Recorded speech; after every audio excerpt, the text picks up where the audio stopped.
আর্তনাদ। ও ময়না, আমার ময়না পাখিকে কে নিল? ময়না রে, আহারে আমার ময়না।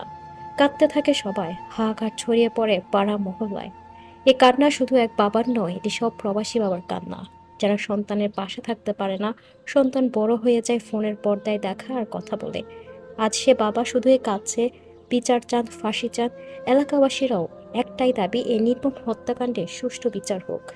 কিন্তু নিখোঁজের পর পঞ্চম শ্রেণীর এই ছাত্রের মরদেহ উদ্ধার হলেও ঘটনার কিনারা করতে পারেনি পুলিশ। ব্রাহ্মণবাড়িয়া সরাইলের হাবলিপাড়া মসজিদ থেকে রোববার সকালে ময়নার মরদেহ উদ্ধার করা হয়।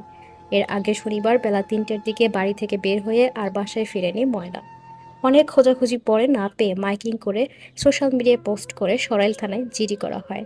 লাশ উদ্ধারের ঘটনায় রোববার রাতে তার মা বাদী হয়ে সরাইল থানায় ধর্ষণ শেষে হত্যার অভিযোগ এনে অজ্ঞাত পরিচয় ব্যক্তিদের আসামি করে মামলা করেন। এ ঘটনায় হামিদুর রহমান ও সাইদুল ইসলামকে মামলা